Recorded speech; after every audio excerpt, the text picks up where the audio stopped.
This lecture, we are going to transition from talking about inflation towards thinking about the fundamental forces in the economic system that drive interest rates. This is a really natural topic to follow on after inflation because they're so closely linked. If I, for example, take $10,000 and I lend it to the bank, maybe to use for a home mortgage, and in a CD, right? So certificate deposit, I put it on deposit with the bank for, let's say, 2 years. And let's imagine that I'm earning 6%. So that would mean my $10,000 would turn to $10,600, and then a little bit more than $11,200, right? Interest on interest kind of stuff. And that sounds great, except what if inflation during that period was actually 10%? So I now have, a little more than 11,200. Let's say it's 11,300. But the thing I was trying to purchase now costs $12,200 and $12,100, right? So at a 10% interest rate. So maybe I could have bought it before, but now I can afford to buy it because the inflation rate over that period turned out to be higher than my investment rate. So I've actually fallen behind. I should have just spent the money. Naturally, of course, it's very hard to get, if I'm a bank and I'm offering CDs to the public to try to solicit money to then turn around and lend as mortgages, it's going to be very hard to attract investors paying a 6% return in a 10% inflationary regime. It doesn't work. So I might have to offer 12 or 15 to get people to actually contribute the money, because the alternative, right? I could have taken my $10,000, bought the $10,000 item, whatever it was, and then turn around and sold it for $12,100. So just buying anything would get you a better return than buying these bank CDs, and so there's a natural connection between interest rates and inflation, and then of course there's a very natural connection between interest rates and what central banks are up to. So our topic for the following week is going to, rather than, right, in this case we're thinking about fundamentals underlying the economy that describe what these rates naturally land on, and then the week after we talk about and how are these influenced by policy decisions made by central banks and governments the world over, right? So we sort of we're setting the stage, again tying very closely to the CPI and inflation for what interest rates would naturally be, and then what actually happens is a strategic overlay on top of what you would normally expect. So normally expect is what we're getting to here, and then we'll get to the intervention and the policy and the strategy and the manipulation next week. So first we'll have some terminology. So we're talking here about nominal interest rates. So nominal interest rates are the interest rates actually observed. So for example, my home mortgage is a 30-year mortgage, and I have a 4.00% interest rate. That's a nominal rate. That's the actual stated rate on the certificate. That's the rate that sets my payments. That for all purposes that we normally think of, that's at your rate. But in fact, right, if inflation was much higher than that, my effective interest rate is actually negative, right? So if inflation is going up at 10%, then my salary is going to go up at 10%. So even though my mortgage is getting bigger at 4%, my wages might be raising at 10%, and so I end up ahead rather than behind. Now, of course, that's very sad for the person who owns my mortgage, but at the time, right, so my mortgage is currently owned by the Federal National Mortgage Association, or Fannie Mae, right? And at the time, inflation was very, very low. And so 4% was a reasonable rate on a 30-year mortgage at that time. Given the inflation expectations of the time. Now that could change, or maybe they could get even lower. Who knows, right? So the 4% is the nominal rate. So the real rate is then the difference between, or approximately the difference between the nominal rate and inflation. So that's where we get to real. So if, for example, I want to earn a 3% real return, right? So I want to invest my money and get 3% more money. If prices are going to increase by 2%, I have to, in effect, earn 5. It's actually not quite that because of compounding issues, but for small numbers, you get pretty close by just adding them, right? So I need to earn 5% because my $100 turns to 105, but the thing I wanted to buy is now 102, so I end up $3 ahead because I planned it that way, right? So the idea then is that if in a universe of 2% inflation, interest rates, the real rates need to be larger than 2%, and they need to be however much more than 2% that you actually want, right? That people plan around getting real returns rather than nominal returns. And that means that the interest rates that they negotiate for in the marketplace are directly affected by inflation expectations, right? If I expect inflation to be 10% over the life of a loan I'm offering, I won't accept 8 or 6, right? It needs to be more than that because I'm only going to make that little extra on top. Now, in the US, we've been at 0.5%, 1% inflation for a while. And so we don't need to charge 10% or 12% or 14% to make it reasonable to loan money to people, right? So you can get an auto loan for 7 because inflation is only 0.5, and so they have the remaining 6.5 can be their risk-free return and their risk adjustment based on your credit score and the car and all that other stuff, right? So all those other things pile on there too. So the reality is people expect a real return of a certain amount, and that's competitive too, so we'll get into that in a second, but it should be positive in general. So what sets this real rate then, right? We know we've talked some about where inflation comes from. There's lots of different places, but we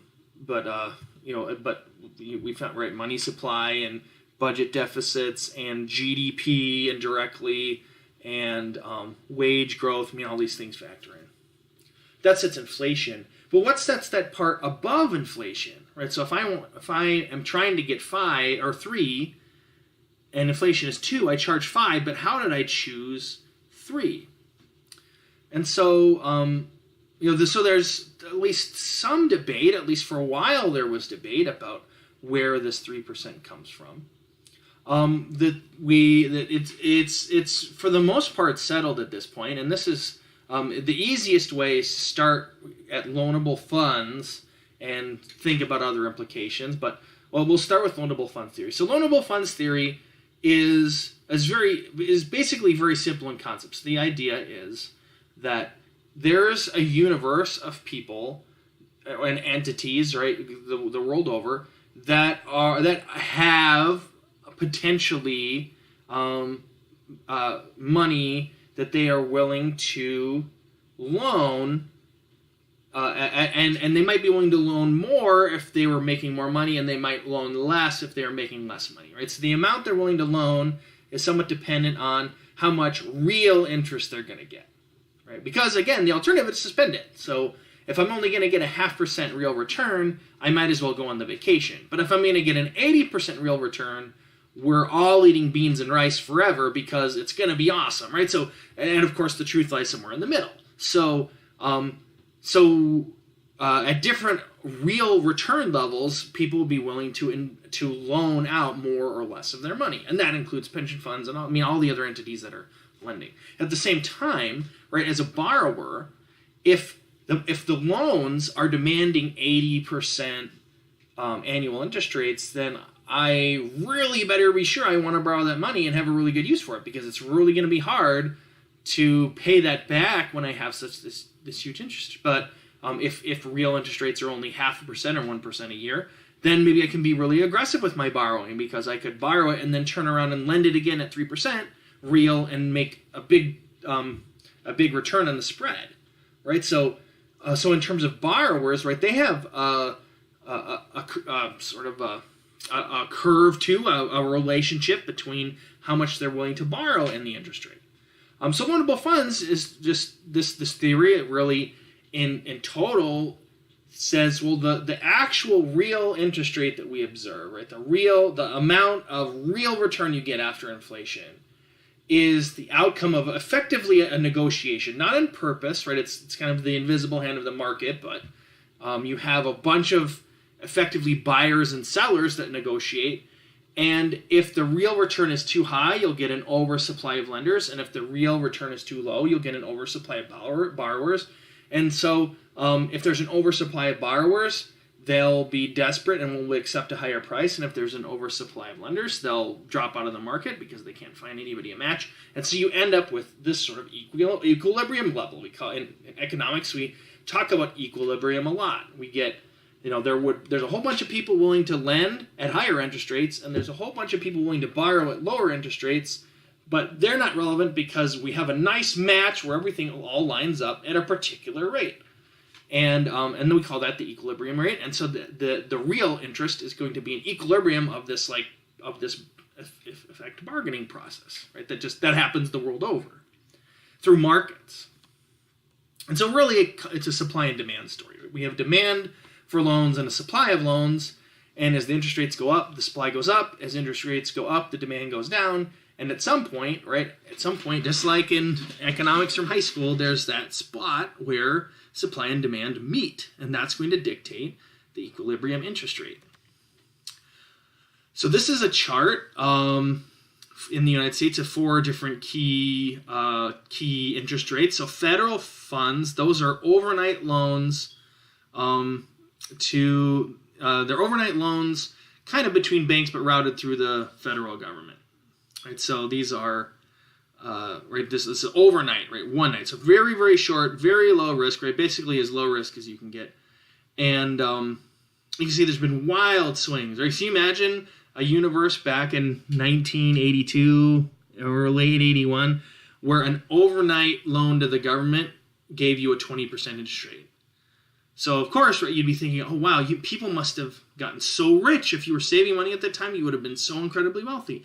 But the U.S. at that time had incredibly high inflation, and so you weren't actually earning 20% real. It was more like 6 or 4, right? Interest rate. I mean, inflation was up at 12, 14% at times. So again, that's just inflation compensation. But as inflation expectations have declined, so have interest rates. And you can see this is an older chart. It bottoms out at the end there. That number stayed at 0 for a long time. It was about 7 years. T-bills, those are short-term loans to the federal government, like 30 days, under a year. And you see same pattern. We have wild swings in the nominal interest rate. AAA rated corporate debt, so these are loans to corporations. And we don't necessarily know how long those loans are for. That's going to matter in a second. So this probably is an average of a bunch of different maturities. We can see these rates are higher, especially in the later 2000s, but they're still declining. And AAA are the highest credit rating. A lot of corporations sit at AA, partly because they view a AAA rating as a missed opportunity to issue more debt and avoid some tax. So they tend to target a AA rating. It's not universal, but... and then, right, so last we have mortgage rates. You can see overall there's this spike in the late 80s and a general decline, but a lot of variation. And so we can ask, well, shoot, did inflation expectations really change that much? And that's partly true. I mean, definitely when we're thinking about the 80s, inflation expectations were changing drastically and rapidly. And it also can explain, I think, part of the decline, right? That over time, our government became more and more credible at targeting a low inflation rate. And so that meant long-term investors would be willing to accept lower nominal rates because, if you believe that your inflation is at 5%, you need your real at 2 to be, leading to 7, right? If I need 2 for real, and then I pick 7, well, if inflation turns out to be 0.5%, my 7% actually was really, really great. And so I wanted to put more money in the system, and that drives down interest rates and drives up prices. So again, we're talking about loanable funds, where we have suppliers of funds and consumers of funds, and all these different groups here on the left-hand side are both, right? So if I'm a household, I borrow for my mortgage, I supply funds into my deposit account at the bank, right? So on balance, I have some student loans from PhD school, blah blah blah, right? So I have demands for funds and I have supplies for funds. So on the whole, if you look at supplies and demands, households are a big net supplier, the biggest net supplier there is. And really, if you think about it, a big chunk of that is retirement savings, right? It's very natural in the life cycle of families to ultimately be a big supplier of funds for investment purposes to survive in retirement. Right, that's a very different story from people just starting out, right? If you have if you're newly married and have kids and you're fresh out of school, you're probably not, you're not a huge supplier of funds. You're more a demander of funds, but over time that changes. Naturally, industrial businesses, right, non-financial businesses are big demanders of funds. They borrow and invest in the real economy. So in effect, if you think globally about how things work, we have households saving for retirement that loan to businesses that do investment and economic activity, and this makes sense, right? That because of course, right, households could they could invest directly in the real economy. They could start small businesses or start a home-based business or something, and then industrial firms, non-financial businesses, could become investors instead of investing more in factories or product lines or R&D. But this is not comparatively what these groups are good at, right? Households are better at saving and outsourcing their the spending of the money, and businesses are better at spending money in their industry and not relatively as great at just investing. Right? They have a competitive advantage in spending the money in productive ways relative to households. And so you get this, the money flows from households to business with the intention, of course, of coming back bigger after it's been successfully invested. That's also true for financial businesses, although, right, in percentage terms it's smaller. But really, if you think about a bank, right, a bank is both a huge demander of funds and a huge supplier of funds. And on balance, they, are going to almost totally balance out. But, a different kind of financial firm, it may not be as balanced. So in the end, you just have a lot of stuff flowing through the system, but the absolute disparity between supply and demand is smaller. Again, because, and also if you think about it, the financial sector is smaller than the non-financial sector. I mean, we have a big financial sector in the United States, but compared to everything else, it's small. And so actually, I guess if you were to look at net funds as, right, again, they're 20 versus 30 trillion, but they're quite a bit smaller. So maybe for their size, they actually consume a ton of funds. The government is right, fairly balanced. It's a net supplier a little bit. And then foreign entities are a big supplier.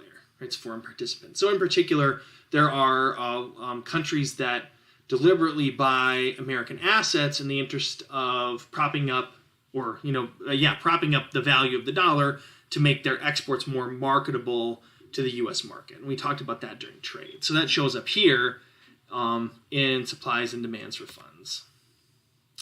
So right, we have this big, $57 trillion of funds supplied by households. So what affects whether that's big or small or changes in those funds supplied by households? Because again, right, if the supply of funds supplied by households increases, that's going to increase the supply, which will cause the equilibrium interest rate to shift down, right? If you think about that supply curve shifting up, that intersection will slide left. And the opposite is, of course, true, right? If something causes the supply of funds to fall, then the interest rate will shift right. Interest rates will be higher because loanable funds will be in shorter supply. So things that affect household savings.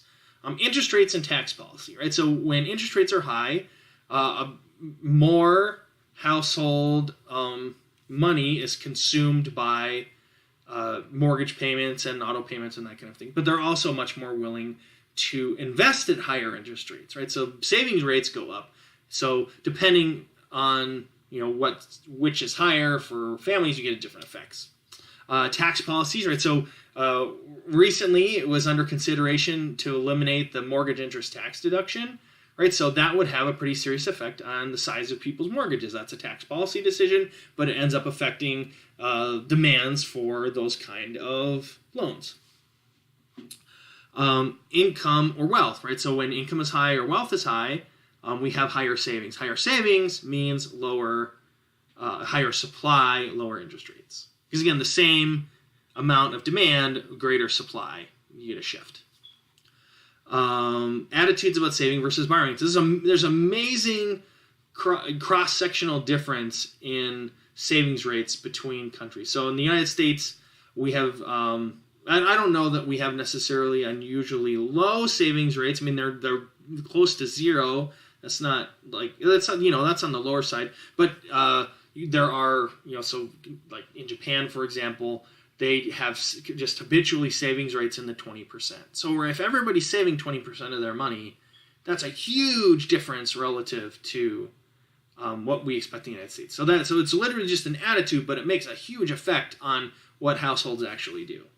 Right. So in Japan, when you have a cultural tradition of having these huge savings rates, that means borrowers of funds get very low. Right. So basically, the savers are willing to save regardless of interest rate because of attitude, and so borrowers get really low rates, and they become in effect lenders to a wide, like all over. Right. They're a big supplier of loanable funds, driving down interest rates globally.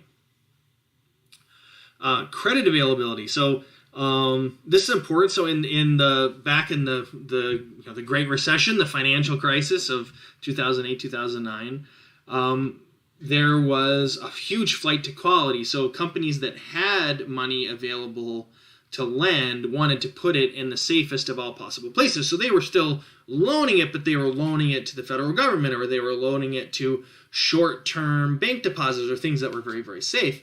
And so even though we had a ton of liquidity in the system because of what the activities the central bank was doing, it didn't necessarily show up in terms of business loans available on Main Street.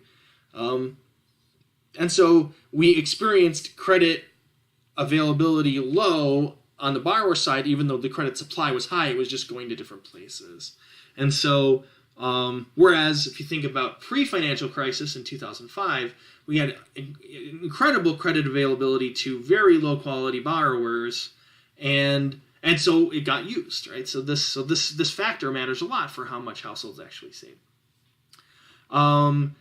So job security and soundness of entitlements, the last one, right? So if you have confidence in the security of your job, you're more likely to make a long-term financial commitment to something like, for example, a boat, right? So if I have security in my job, I can plan out my future income, and so making a long-term financial commitment on a large loan on this durable asset purchase is easier to do. Whereas if you have a lot of job uncertainty, you may be more likely to rent the boat or think of a different activity, maybe a Disney vacation that is consumed and then doesn't keep coming back to ask for more money. So all of these are factors that feed into how much households save. So foreign funds invested in the U.S. are also affected by other factors. Again, there's a global market for loanable funds. So if the interest rate is high in the U.S., that would draw in foreign funds because, again, from Japan, if the domestic interest rates are zero and you still have a commitment to save a large chunk of your paycheck, well, then it's really attractive to go over to the U.S. and invest in U.S. financial assets that pay higher returns. Now, there's an exchange rate thing that you get beat up on when you come back, but again, this is if your domestic economy has much lower interest rates relative to other places in the world, you'll want to farm out. And if locally you're really high, other funds will come in. And also returns on global investments. So this happened recently where a lot of developing market economies were doing really well. For example, Brazil had a really good streak of good economic indicators, and so there was a lot. So sure, I could invest in the U.S. stock market or in highly rated U.S. corporate bonds, but I also have the opportunity to invest in this new emerging economy that's growing very quickly. And so the availability of investment opportunities in Brazil or China can crowd out investment opportunities in the United States. And conversely, right, when these other countries struggle or have a crisis or have a political unrest or all these things, that makes them less attractive to our investment, which makes American investments more attractive. So just from a U.S.-centric perspective, we have the value of investing overseas affects the value of investing in the United States by comparison. Expected exchange rate changes. So this matters a lot. So again, if I am a Japanese citizen looking to save 20% of my income, I can expect the yen to appreciate against the dollar over time. So even though I'm going to the U.S. and I'm getting that higher interest rate, when I come back, I won't be able to buy I won't be able to buy yen at the level that I could before. And so that's going to eat into my returns. In expectation, right? If that doesn't turn out to be true, or if the yen falls relative to the dollar, then I do doubly well, right? Because I made money on investing in dollars and I made money by having a higher interest rate. So depending on what the expected exchange rate changes are, you get different outcomes. And it is true that exchange rates can be predictable over time, right? You can forecast somewhat accurately that one currency will become less valuable relative to another currency. And this doesn't create opportunity just to invest, because you would think, oh, well, if I know that francs are going to fall relative to the dollar, I would sell francs, buy dollars, and then once the francs fall, I could go back and buy more francs. And that's true, where you could do that, except for there's usually an offsetting differential in interest rates that makes it all wash out. This is especially true with commitments to exchange in the future. So it's possible that you can get a commitment to exchange francs at a better price in the future, but that this would be exactly offset by a loss in the relative interest rate. So safe haven status of U.S. investments is important, particularly you think about the financial crisis, right? So the United States, by policy decisions internally and lax credit policy and really strong demand for mortgage-backed securities, created basically a giant market distortion and had a big asset bubble in housing that blew up and caused a ton of problem. Well, that sent ripples through the whole global financial system. The planet became very worried about a global recession, slowdowns, and so if you're all over the globe and you're very, very worried about really poor economic conditions globally, you want to put your money somewhere safe where your capital will be preserved, right? Rather than chasing returns, you want to preserve capital. Where does the world preserve capital? Generally in United States government debt, right? So we, basically by ourselves created this global problem, but then we were the solution to the problem. It's like, there's one of my favorite jokes from The Simpsons. Homer is referring to alcohol, and he describes it as the cause and the solution to all our problems, right?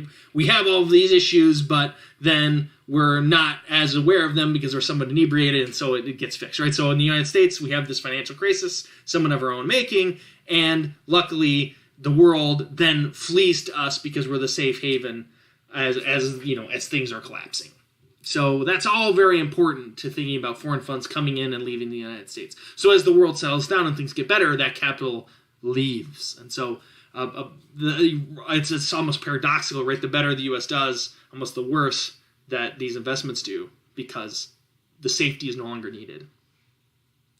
And last I mentioned earlier, these foreign central bank investments in the United States, right? That if I'm trying to prop up my own But if I'm trying to prop up the U.S. dollar in order to make my exports more marketable in the U.S. market, to do that, I have to buy dollars, right? By supply and demand, if I buy dollars, that drives up demand for dollars, which drives up the price of dollars. Simple, LX economics diagram, right? I buy dollars, driving up dollars.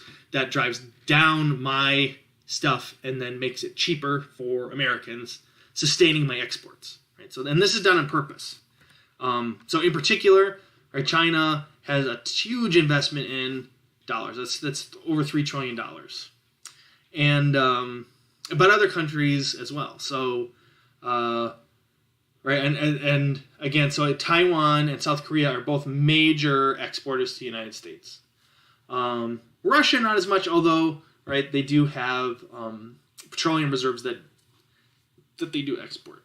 Like obviously, same with Saudi Arabia. But to some degree, right, the Saudis, that's almost more of a sovereign wealth fund rather than some kind of export thing. But right, if you have a bunch of oil wealth that has now converted into currency, that you might want to invest it in financial assets globally, but that can certainly include the United States. Right, so so we've talked about these. That's like supply side, right? So we have household supplying funds and foreign government supplying funds. Lots of suppliers of funds. So let's talk about demand for funds. So the federal government has as one big demander of funds. So if you look at the federal debt held by the public, so these are federal bonds owned by individuals, regular people. And you could see that it grew rapidly in the late 2000s, flattened out, and then has been is projected to increase into the future.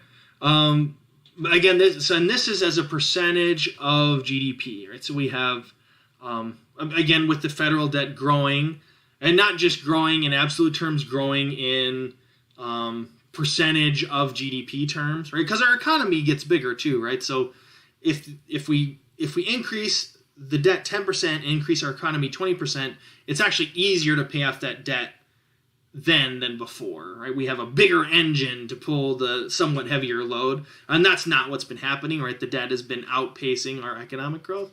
So we have more debt held by private individuals, and we've also had, as a percentage of GDP, fairly flat spending and definitely flat revenue. So if you look at revenue as a percent of GDP basically does almost nothing between 2000 and 2012. And other than a spike of spending around the financial crisis, has been fairly flat. And really, right, I mean, that was a little bit more spending, but it was actually, a big part of it too was less GDP, right? So if you're in the middle of a recession, GDP is shrinking, and so if we spend more money and have a smaller economy, that's going to make that creep up. But obviously, right, the difference between spending and revenue there is deficit. So you can see the surplus around the internet area, and then moderate deficits, and then massive deficits at the end of the 2000s that have been declining since. Again, in relative terms. So so those are the we're borrowing from the public and what are we spending on? So if you look, so here we have some breakdowns for where this is going. So you think, well, as this debt is getting bigger, interest should be going up. But this is, in fact, the opposite is true. If you look at net interest, it has declined since the internet era, and that's probably because interest rates have declined globally. Inflation has been small, and inflation expectations are lower, and so debt service on the federal debt is actually has been shrinking. So even though the debt has been getting bigger, the payments have been getting smaller. It's sort of an interesting outcome of the global phenomenon. So if you look at so we have spending on Social Security and spending on healthcare. Those are both fairly flat at about 4% of GDP. And then the other, right, so I don't know, for a long time we've been hearing doom and gloom about Medicare and Social Security, but if you look over, this time period at least, as a percentage of the economy, they're fairly boring. Now, it's projected to get worse over time, right? But this other non-interest spending is a lot more variability and got quite high at the end of 2009. So, so just think about the different political things that happen, right? We have different war, war or a big infrastructure push or something, right? That those can cause spikes in federal demand for funds. And again, right, if we have a demand for loanable funds, if we have a demand shock, increasing demand for loanable funds, it's going to drive up interest rates. So in 2013, we have about $12 trillion in debt held by the public, but it's projected to grow to $21 trillion by 2024. Now, that needs to be tempered by the notion that, of course, this is not necessarily in real terms. If this is in nominal terms, after inflation, this might not be as different as it looks. Similarly, right, we can forecast out, for example, Social Security and Medicare and come to the conclusion that demand for funds at the federal government will go up significantly as well. So we'll pause there. So when we come back, we will take a look at more around this. Again, we're still on loanable funds theory, but we're thinking about different sources of supply and demand for funds, and then how this is going to settle out and the actual rates we observe.